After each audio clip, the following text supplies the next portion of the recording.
Officially, you were not allowed to. And that happened here. There are a lot of things that we knew and didn't reveal just to keep the idea that we're not involved. And by the way, on the right side, a very nice street. You see Gucci on one side and 7-Eleven on the other. And this street here to the right, where the Gucci store is called Birger Jarl. So if you forget the name, you just Google what's the name of the founder of Stockholm. Remember that empty grave? So this street is named after him. And if you look now to the right, do you see Acne Studios? There's a clothing brand that is Swedish. Right here on the right side and this square, there was a drama back in the 70s where 2 criminals kept 5 people hostage in a bank vault.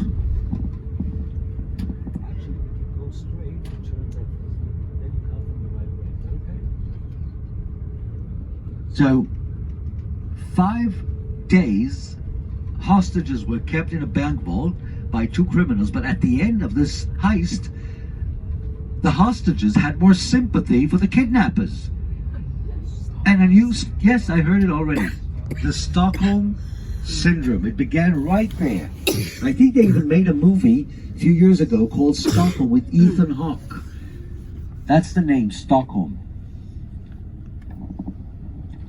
So we have a garbage truck in front of us, which is romantic. We're about to turn left. And for those who miss Starbucks, we have Starbucks here. You'll see it on the left side. We call it $8, but it's very popular. And you'll also notice 2 Swedish companies that I'm sure you're familiar with. Maybe you don't use their services, but one is a music app called Spotify. And they have their head office right here on the right side at number 19. You'll see a bronze facade building and you'll recognize the logo. And at the end, you'll see IKEA, which is the furniture company. And on the left side, we're passing by the American Embassy, McDonald's, very popular.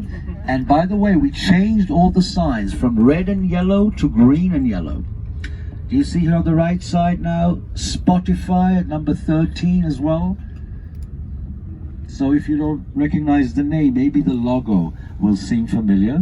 And just so you know, some of you might decide to stay in town and the tour will conclude at the Opera House, but a walking distance back to Gallerian here on the right, it's an enclosed pedestrian street, and they also have very nice washrooms. You see IKEA here? So if you come back to IKEA, if you do a map on your map in Google, you write IKEA, that will show you the walk, and they have very nice washrooms the moment you walk in. Because I have to admit, there's a bit of an issue in Stockholm with facilities. If you don't sit in a restaurant, it's very hard to find them. But in some department stores, they'll be there.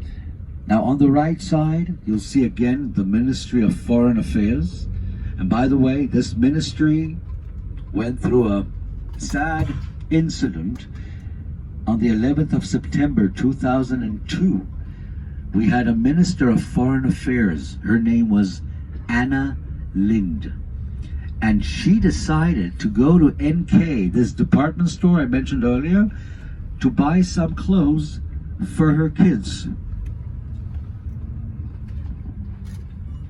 Somebody recognized her. She had no bodyguards. They bought a knife, they followed her inside and stabbed her to death. And the same thing happened to us back in the 80s. We had a prime minister by the name Olof Palme. We were quite naive. He actually took the subway into town from a suburb called Vällingby, and then decided to go to the movies with his wife. Why do I need bodyguards? I'm only the prime minister, right? Somebody recognized him, had time to go bring a gun, wait outside. So we were quite naive until 2002, and from now on, every politician will have security.